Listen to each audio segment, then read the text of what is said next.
زمان ارحم کے ساتھ لب بینچی آئی سی یو کے باہر بیٹھا تھا۔ اس نے آسیہ کو اطلاع نہیں دی تھی کیونکہ وہ جانتا تھا کہ آسیہ نور کے لیے کتنی حساس ہے۔ میری بیٹی اب کیسی ہے؟ زمان نے آئی سی یو سے باہر نکلتے فوراً ہی ڈاکٹر سے پوچھا۔ مریضہ کو پینک اٹیک ہوا تھا، ساتھ انہوں نے کسی چیز کی شدید ٹینشن لی تھی جس کی وجہ سے ان کی حالت اتنی بگڑی ہے۔ ان کو زیادہ سے زیادہ پرسکون ماحول کی ضرورت ہے، ڈاکٹر نے سنجیدگی سے بتایا۔ تو زمان نے اپنے لب بینچے، کیا میں اپنی بیٹی سے مل سکتا ہوں؟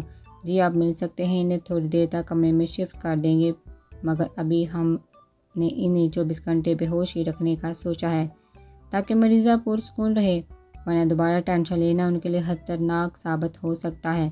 ڈاکٹر نے زمان سے کہا۔ اوکے ڈاکٹر، تھینک یو، زمان نے ڈاکٹر سے کہا تو ڈاکٹر سر ہلاتے ہوئے چلا گیا۔ زمان اپنے ساتھ کھڑے ارحم کی طرف مڑ کر بولا، بیٹا تمہارا بہت شکریہ، تم نے اتنی تکلیف اٹھائی، اب تم جا سکتے ہو۔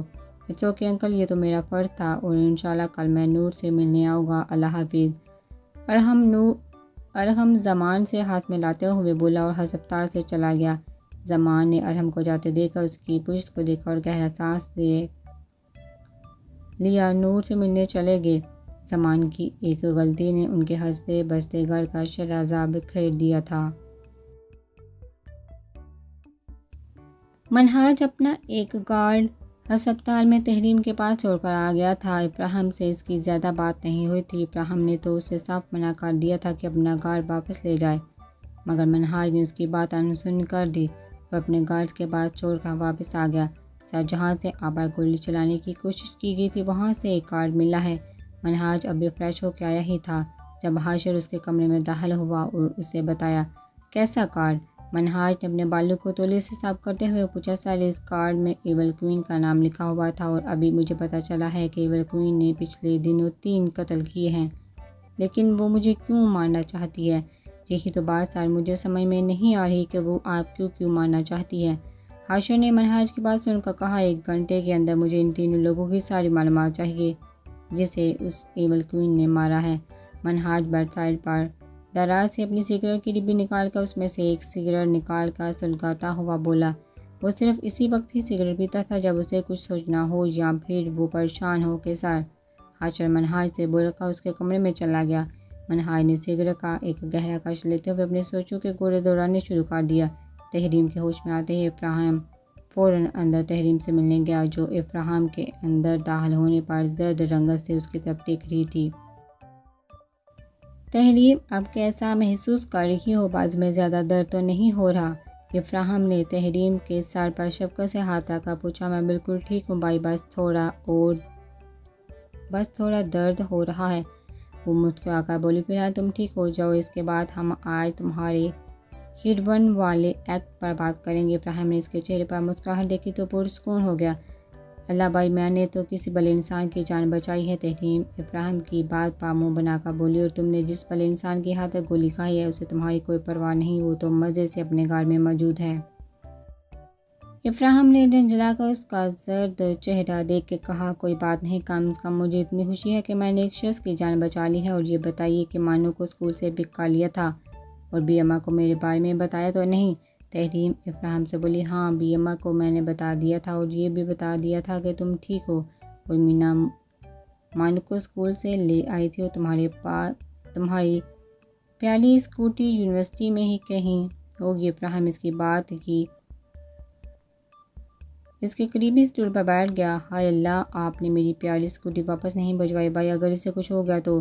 تحریم اپنی اسکوٹی کے بارے میں سن کر تڑپ کر بولی، کچھ نہیں ہوا ہوگا اسے، تم بس آرام کرو، میں ایک نرس کو تمہارے پاس چھوڑ کر جا رہا ہوں، وہ تمہارا دھیان رکھے گی، میں مانو کے ساتھ ریسٹورنٹ سے تمہارے لیے سوپ لے کر 1 گھنٹے تک دوبارہ واپس آ جاؤں گا۔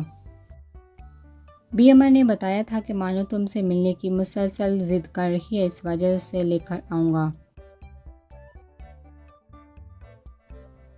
ابراہیم تحریم سے بول کر اپنی جگہ سے اٹھا، اس کے سر پر شفقت سے ہاتھ رکھتا ہوا باہر چلا گیا۔ تحریم نے دوبارہ اپنی آنکھیں مون لی، اسے اپنے بازو میں تکلیف محسوس ہو رہی تھی۔ سر یہ رہی 3 کیسز کی ساری ڈیٹیلز۔ حاشر نے ایول کوئین نے جو قتل کیے تھے ان کیسز کی فائلز منہاج کے ٹیبل پر رکھتے ہوئے کہا، کوئی ایسی چیز جو ان سب میں کامن ہو؟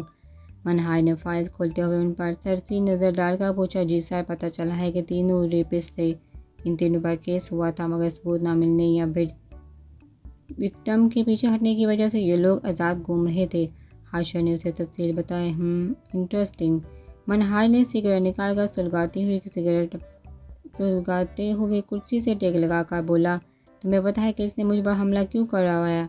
منہاج نے حاشر سے پوچھا، نہیں سر، مجھے نہیں پتا اس نے آپ سے پنگا لے کر اپنی موت کو کیوں دعوت دی ہے۔ حاشر نے منہاج کو جواب دیا، اس نے مجھ پر حملہ اس وجہ سے کروایا ہے کیونکہ وہ لوگوں میں اپنی دہشت پھیلانا چاہتی ہے۔ اور یقیناً اس وقت ہر چینل پر ایول کوئین کون ہے کے موضوع پر بحث ہو رہی ہوگی۔ وہ میرے پر حملہ کر کے مشہور ہو گئی ہے۔ منہاج نے سگریٹ کا لے کر تھوڑی دیر سوچنے کے بعد حاشر کو بتایا، اوہ سر، آپ نے تو 1 منٹ میں مسٹری حل کر لی۔ اس نے یقیناً اسی وجہ سے آپ پر حملہ کروایا ہے۔ مزہ آئے گا اس ایول کوئین کو ڈھونڈنے میں، اس کے بارے میں پتہ کرواؤ۔ منہاج نے حاشر سے کہا۔ Okay sir. اور سر، وہ یونیورسٹی والی لڑکی کو ہوش آ گیا ہے۔ وہ ہاسپٹل سے گارڈ کا فون آیا تھا کہ آپ اسے ملنے جانا چاہتے ہیں۔ حاشر نے منہاج کو تحریم کا بتا کر آخر میں اس سے پوچھا، کل صبح پریس کانفرنس کے بعد اس سے ملنے جاؤں گا کیونکہ منہاج ابراہیم کسی کا احسان نہیں رکھتا۔ منہاج نے بل کا ہاتھ کے اشارے سے اس سے باہر جانے کا کہا۔ وہ چپ چاپ باہر چلا گیا تھا۔ ابراہیم مانو کو لے کر ہاسپٹل آیا تو وہ تحریم کو ہاسپٹل کے بیڈ پر دیکھ کے رونے والی صورت بنا کر اس کے قریب آئی۔ دیدا، آپ کو کیا ہوا ہے؟ مانو نے معصومیت سے تحریم سے پوچھا، جو اس کی آنکھوں میں آنسو دیکھ کر جلدی سے بولی، کچھ نہیں ہوا مانو، بس تھوڑی سی چوٹ لگی ہے، آپ کو درد ہو رہا ہوگا۔ مانو نے آنکھوں میں آنسو لے کر پوچھا، ارے چھوٹی شیطان، اس میں رونے والی کیا بات ہے؟ میں بالکل ٹھیک ہوں، بس تم مجھے ایک اچھی سی پاری دے دو۔ تحریم مانو کی آنکھوں میں آنسو دیکھ کر اس کا موڈ ٹھیک کر کے بولی۔ مانو نے اس کا گال چوما، اس کے ساتھ بیڈ پر چڑھ کر بیٹھ گئی۔ تحریم نے بھی جھک کر اس کے دونوں پھولے ہوئے گالوں کو چوما۔ ابراہیم تحریم کے لیے جو سوپ لایا تھا اسے تحریم نے منہ بگاڑتے ہوئے ختم کیا تو نرس نے آ کر تحریم کو دوائی دی۔ تحریم کو نیند آ رہی تھی۔ وہ تھوڑی دیر بعد ہی مانو کو اپنے ساتھ لگائے ہی سو گئی تھی، جبکہ مانو بھی سو گئی تھی۔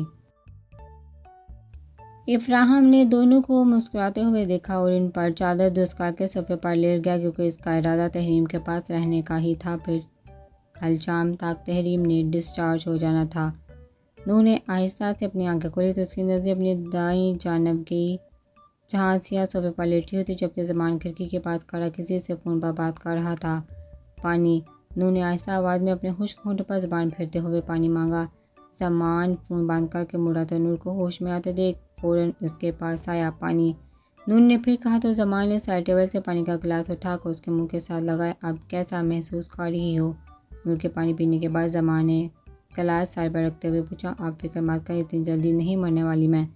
وہ تلخ لہجے میں بول کر رخ موڑ گئی۔ نور، کیا فضول بات کر رہی ہو؟ زمان نے اس کی بات سن کر غصے سے کہا۔ کیا ہوا ہے زمان؟ آسیہ جو ان کی آواز سن کر اٹھی تھی، زمان کے غصے سے بڑی آواز سن کر پوچھا، کچھ نہیں، بس تمہاری اس صاحبزادی کا دماغ خراب ہو گیا ہے۔ زمان غصے سے بول کر باہر ڈاکٹر کو بلانے چلا گیا۔ نور، کیسی ہو بیٹا؟ کہیں درد تو نہیں ہو رہا؟ آسیہ نے زمان کے جانے کے بعد نور کا سر چوم کر اسے پوچھا، نہیں مما، میں بالکل ٹھیک ہوں۔ وہ دھیمی آواز میں آسیہ کا پرشفقت لمس محسوس کر کے بولی۔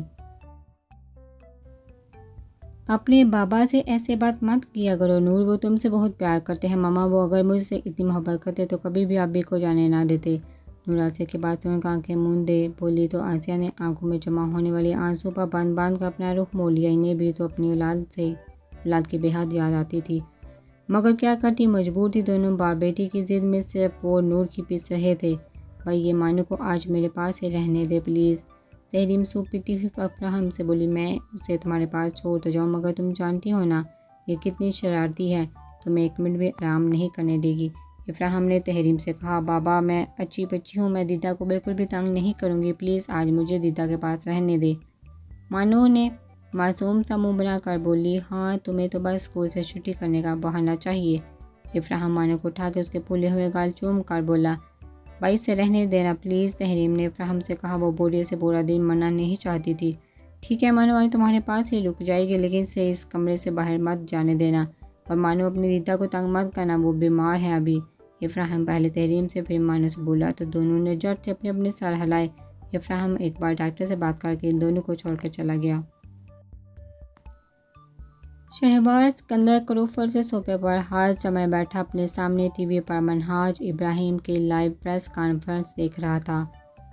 وہ اس کا سب سے بڑا دشمن تھا اور اس کے متعلق ہر خبر سے خود کو آگاہ رکھتا تھا۔ اس کے مطابق اس سے زیادہ اپنے دشمن کی خبر رکھنی چاہیے۔ وہ سیاست میں ایک مشہور ہستی تھا، مگر ہر کالے دھندے میں اس کا ہاتھ تھا۔ ہر برا کام وہ کرتا تھا صرف پیسے اور طاقت کے لیے۔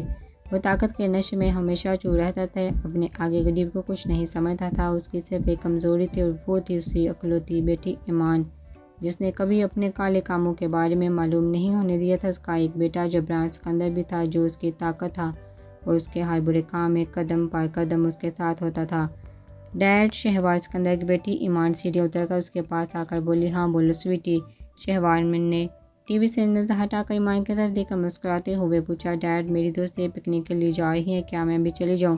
ایمان اس کے ساتھ بیٹھ کر لاڈ سے بولی، تم جانتی ہو آج کل سیکیورٹی کی پرابلم کی وجہ سے میں تمہیں کہیں بھی نہیں جانے دے سکتا۔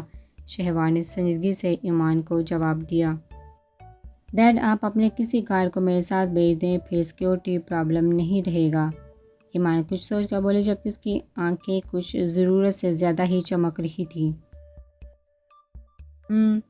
پھر صحیح ہے، میں ایک گارڈ کو تمہارے ساتھ بھیج دوں گا، تم نے جہاں جانا ہوا چلی جانا۔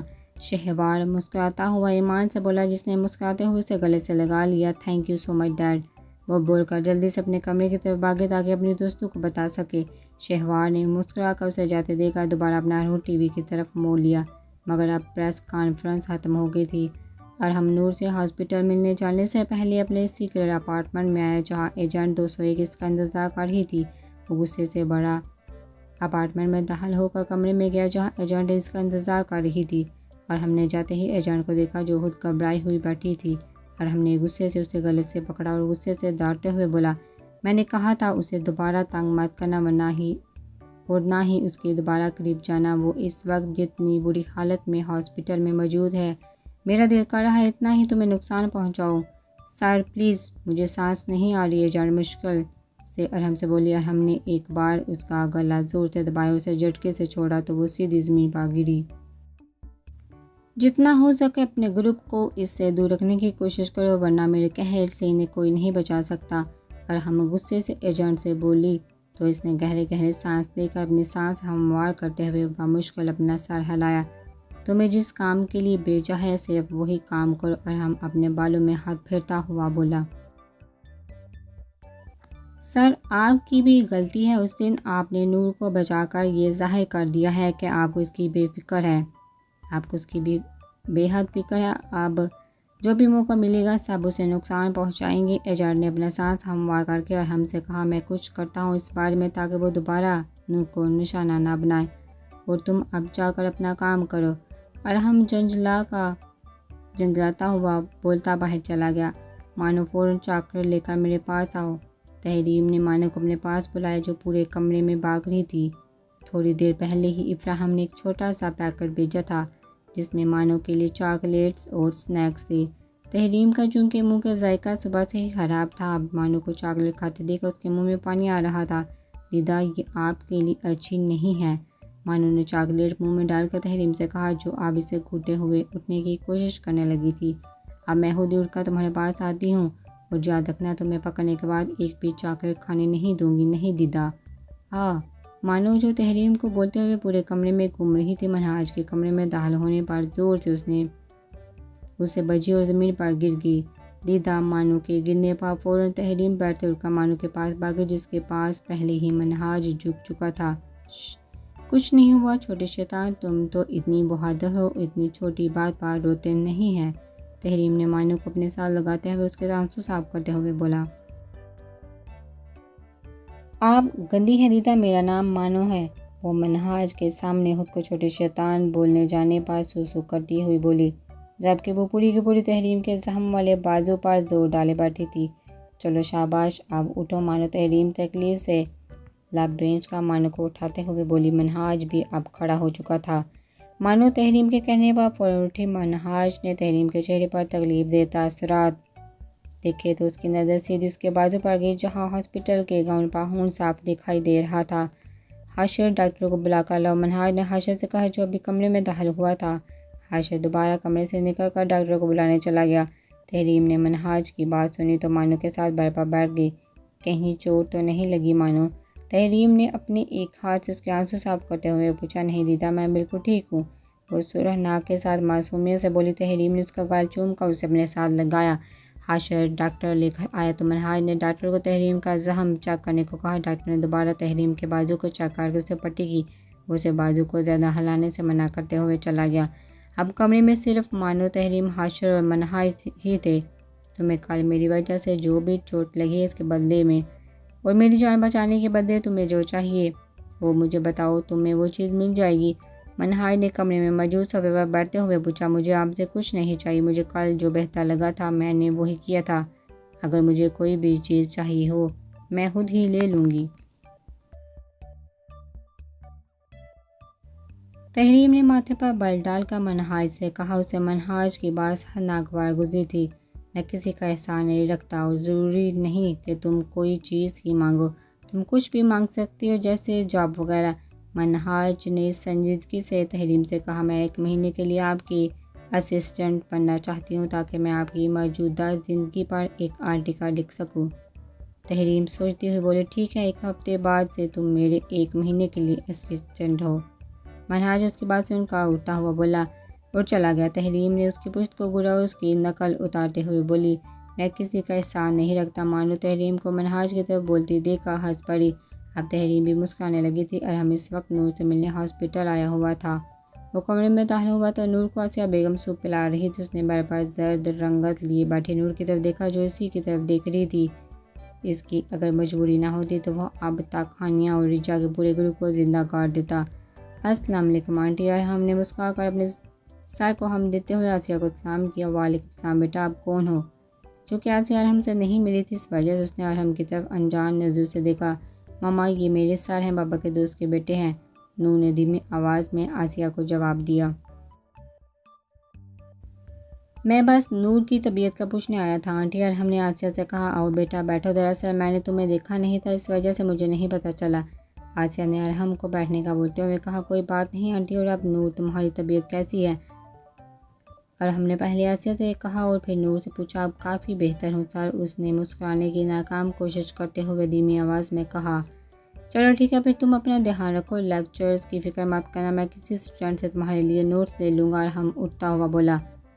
بیٹا تھوڑی دیر بیٹھ جاتے، زمان ایک کام سے کہ ہیں، انہوں نے تھوڑی دیر تک آ جانا ہے۔ آسیہ نے ارحم کو اٹھتے ہوئے دیکھا۔ کہا، دراصل آنٹی یونیورسٹی جانا ہے، میں ان سے دوبارہ مل لوں گا، آپ انکل کو میرا سلام کہہ دیجیے گا۔ ارحم نے آسیہ سے کہا، ٹھیک ہے بیٹا، میں زمان کو بتا دوں گی۔ آسیہ نے کہا تو ارحم وہاں سے چلا گیا، مگر جاتے ہوئے نور پر ایک بھرپور نظر ڈالنا نہ بھولا۔ کوئن، مجھے تمہیں کچھ بتانا ہے، شاہ نے ایول کوئن کو کال کر کے کہا۔ کیا کہنا ہے شاہ؟ فون کی دوسری جانب اسے ایول کوئن کی سرد آواز سنائی دی۔ نور ٹھیک نہیں ہے، وہ ہاسپٹل میں ہے، مجھے ابھی پتہ چلا ہے۔ شاہ نے ایول کوئن کو بتایا کیا ہوا ہے اسے۔ زمان صاحب آپ بھی اس کی حفاظت نہیں کر پا رہے؟ پہلے کوئن نے پریشانی سے پوچھا، پھر تلخ لہجے میں بولی، کوئن باپ ہے وہ تمہارا، انہیں ایسے مت مخاطب کرو، شاہ نے برہم انداز میں ایول کوئن سے کہا۔ نہیں، غلط کہہ رہی ہو تم شاہ، میں ان کے لیے 2 سال پہلے ہی مر چکی ہوں، اب میری صرف ایک ہی پہچان ہے، وہ ہے ایول کوئن، وہ تلخ لہجے میں بولی۔ کوئن، اتنے سنگ دل مت بن جانا کہ تم پھر اپنوں کے لیے تکلیف کا باعث بن جاؤ، شاہ نے سنجیدگی سے کہا۔ جس دن میں نے اپنی بہن کا پہلا آنسو تکلیف کی شدت سے گرتے دیکھا تھا، اس دن بے بسی کے احساس اور زمان صاحب کے فیصلے نے مجھے سنگ دل بنا دیا تھا۔